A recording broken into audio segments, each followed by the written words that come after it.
Hey, I'm Colby Keller, porn star, artist, and sex blogger. Get in bed with me. Hunters! Yes, it's me, your resident sexpert, Colby K. Today, I'd like to start with a little confession.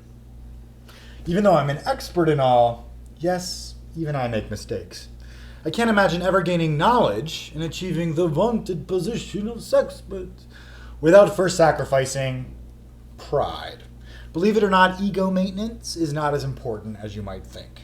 Admitting when you're wrong is a big part of that process. Today's topic is likely one familiar to us all: cheating. And yes, I've cheated.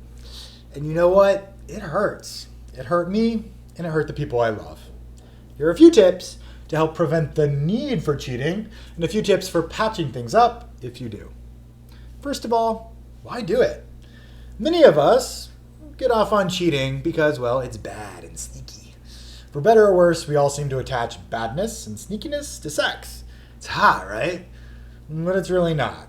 Or it shouldn't be. Sex is a good thing, even when it's nasty.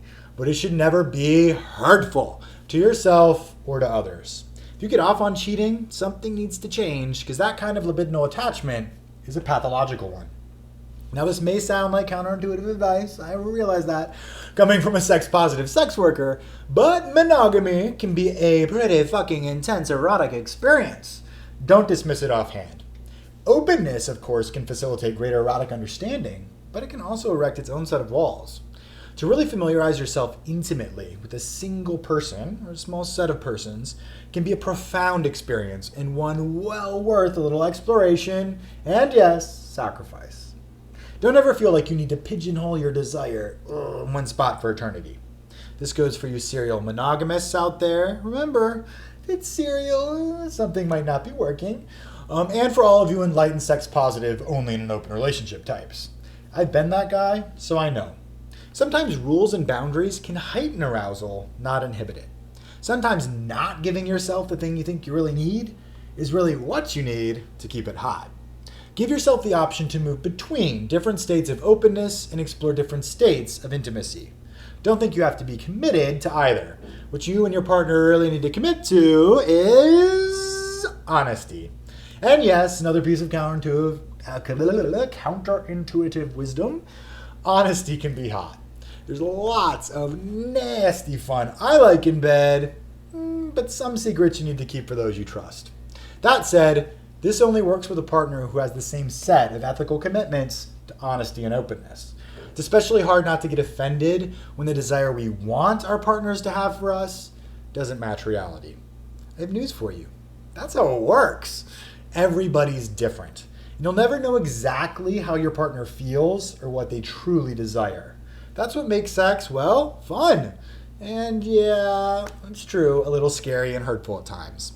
Your desire and theirs will never match up completely all of the time, every time. Now, getting offended at this great unknown, that gap between your desire and theirs, is neither productive nor positive. Grasping this fact takes maturity and constant maintenance. Even those of us who try extra hard to be honest do fuck up on occasion. Sometimes even when we think we're playing by the rules, and it still manages to get us in trouble. It doesn't really matter if you're right, only that someone's been hurt. Excuses never make things better. Let me say that again. Excuses never make things better. Take one on the chin and apologize no matter what, and you'll learn an important lesson.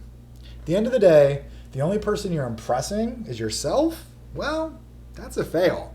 Remember, we're social animals, okay? Loneliness is not a prize worth winning. Now, I know I've said a lot. Drink it in. I'm partly just giving this advice to myself.